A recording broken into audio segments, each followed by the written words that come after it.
Season 2 of Heart to Heart Talk with Mary Burrell is here. This season, we're getting even more real, more patient stories, more truth about what it's like to live with heart disease, more conversations about fear, strength, and fighting for the answers when no one's listening. We're also shining a light on something that doesn't get talked about enough: heart disease in Black women. The signs are often missed, the symptoms are brushed off, and too many lives are at risk because of it. I'm bringing you stories from women who have walked through the fire and found their voices on the other side. Because when we share our truth, we don't just heal, we help others find hope too. If you ever felt dismissed, scared, or alone in your health journey, this season is for you. Listen to season 2 of Heart to Heart Talk wherever you get your podcasts. Remember, healing starts with being heard, and together we're louder.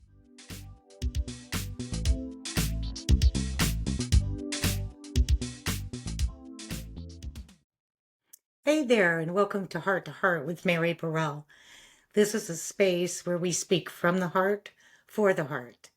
I started this episode for women who've been brushed off, for caregivers who feel tired and unseen, and for patients who just want someone to listen. I've been there too. I was told there were no more options left and I was placed in hospice. But then I said yes to a clinical study, a trial that wasn't yet even approved by the FDA. That yes gave me a second chance at life. Now I'm using that second chance to bring hope to others. On this podcast, we talk about the hard stuff, the healing, and everything in between. Let's get started. In today's episode, we are meeting with Barb Schneider, whom I met at the Edwards Life Sciences patient experience event last year. Instantly, I felt a connection, not just because we're both EVO patients, but because her journey carries the kind of strength and resilience that sticks with you. Barb has been through open heart surgery, not once, but twice. First to repair her mitral valve, then again to replace it. Later, she faced another major hurdle, a tricuspid valve replacement. Despite it all, Barb's spirit hasn't just endured, it thrived. Today, she's soaking up life with her growing family and welcoming new great grandbabies into the world. She also found purpose in advocacy, using her voice and her story to make a real impact where she lives.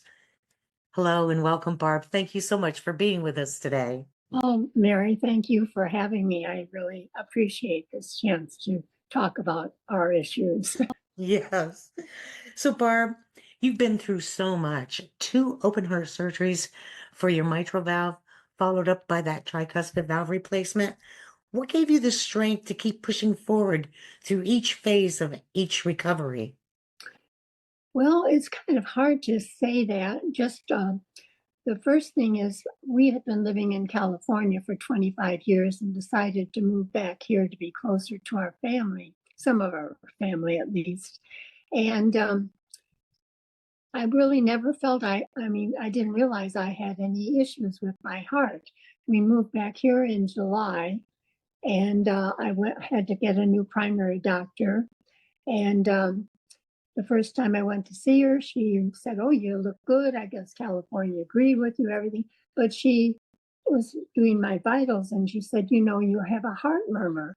And I thought, "Oh, well, lots of people have murmurs, and nobody makes any big deal out of it." I knew that one doctor may have mentioned it when I was back in California, but again, no one said anything was serious about it. So anyway, this primary asked me to go and get an echo, and they found I had a myxoma, an atrial myxoma attached to my mitral valve. This was all kind of new to me, and my doctor just said, "You need to have this taken care of right away." So I guess because it just almost caught me by surprise, I didn't have much time to think about it except to get ready for the surgery. And I do remember going through the surgery as they were um, pushing me into the operating room. I really felt a great sense of peace, and I knew that everything was going to be all right. And Mm. I do credit that to my faith. I just felt like God was with me. Um, and the surgery went well. The only thing is, the only concern I've ever had about anything that I've had to go through in the past is that I get through procedures, but there always seems to be a complication. So with this one, I think the main thing was that I found I was in AFib. And that also kind of led me to having a pacemaker eventually. But I went through rehab after the first mitral valve surgery and seemed to be feeling, okay. And then my doctor told me that the mitral valve needed to be replaced again.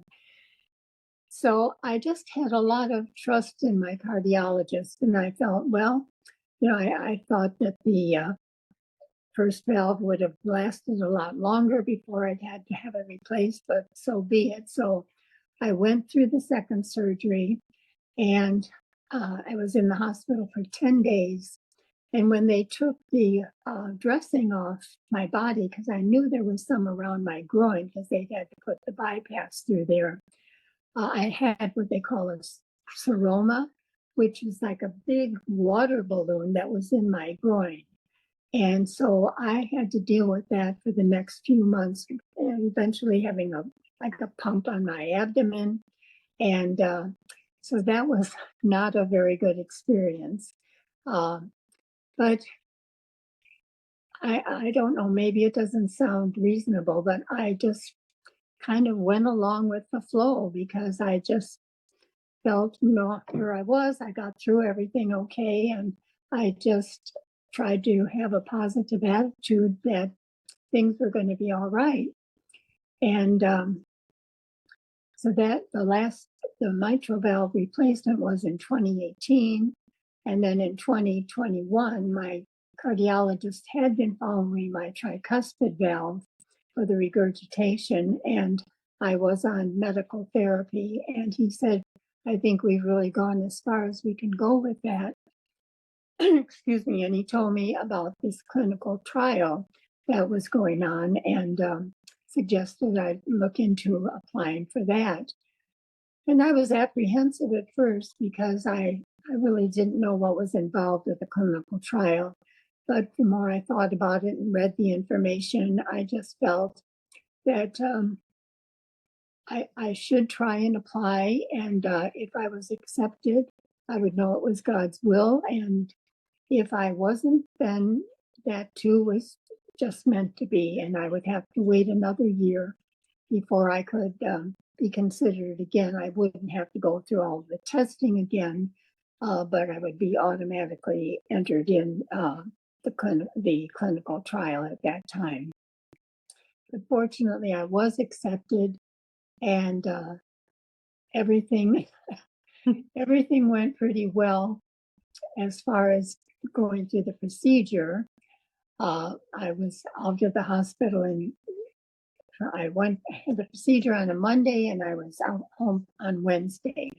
But Wow. then they found that I was very anemic. I was iron deficient, and I started having iron infusions, and my hemoglobin was down to 5.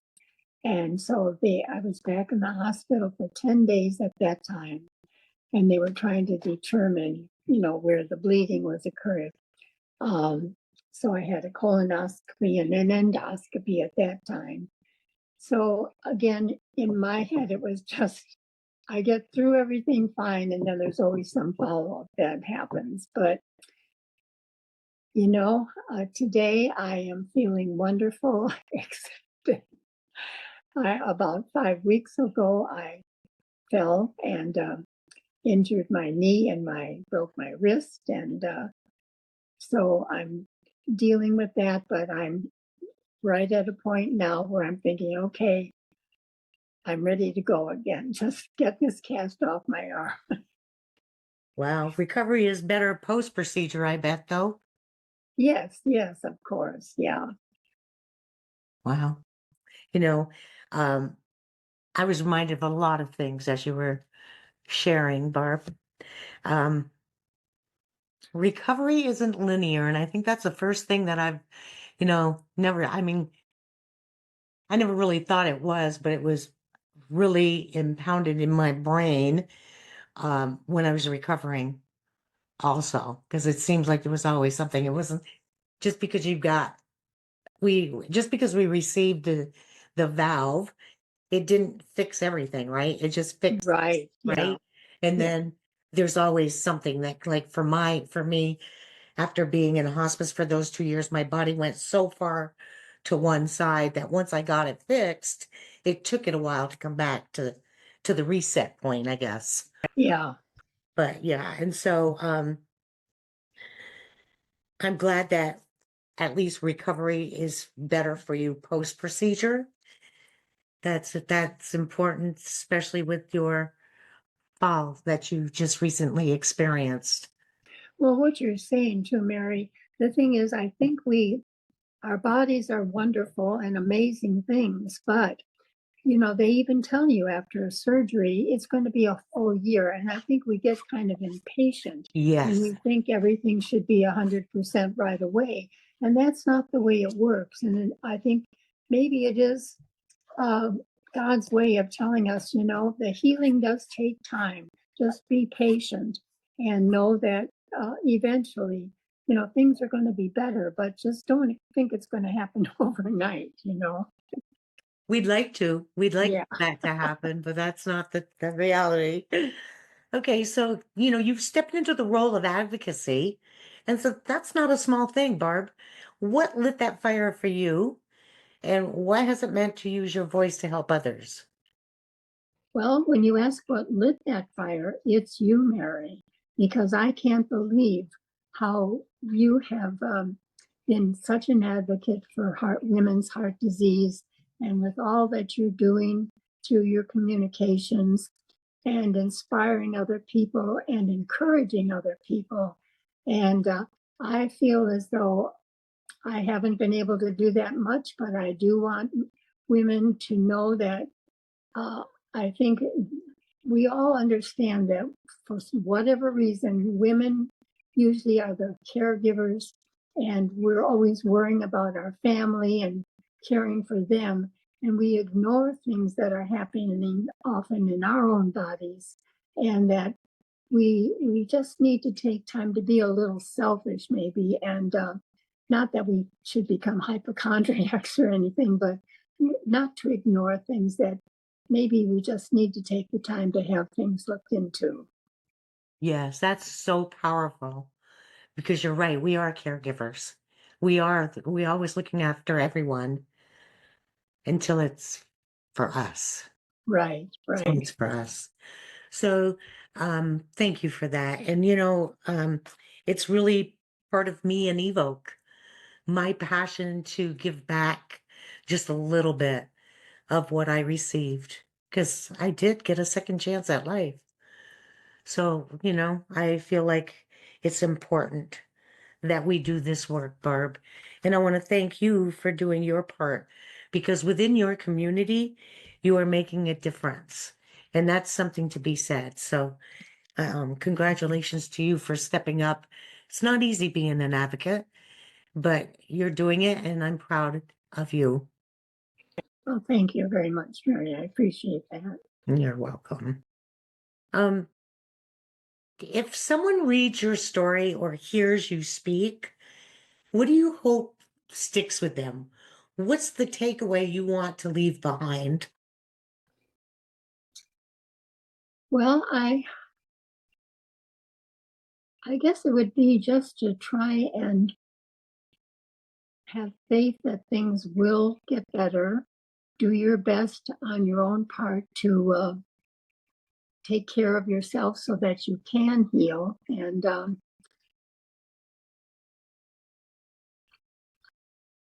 I just think we need to trust that we're that are in whatever doctors are telling us to do. And I don't know, it's kind of just be mindful, I guess. Mindful. That's important. Barb, thank you so much for sharing your journey with us with honesty and strength and from your heart. Your story is more than inspiring, it's a message to all of us. Well, you know what? I have a lot to be thankful for. I'm going to be 88 in July. And as you mentioned, I have a new great grandson. I have a great granddaughter who is about 18 months old now, and another great granddaughter due in June.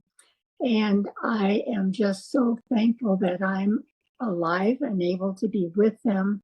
And I I have other grandchildren who've gotten married, and I've only been the only grandparent there. So I don't take it for granted. I feel even in my own family, my husband is gone and the other grandparents aren't alive. So it's very special to me that I have this chance. My mom passed away at 67, and she never even got to see any of my daughters married. So it's almost unbelievable that I am still able to be with my family and enjoy all of these special moments. Wow, that's a great way to end this segment, Barb. I am so happy that you get to do that too. Thanks for spending time with us on Heart to Heart Talk. I hope today's episode helped you feel seen and reminded you that your voice truly matters. Keep speaking up, keep asking those questions, and don't stop fighting for the care you deserve. You're not in this alone. Want to share your story or connect with others who understand? Visit me at www.maryburrell.com or message me directly. I'd love to hear from you. And don't forget to follow, subscribe, and share this podcast with someone who needs to hear it.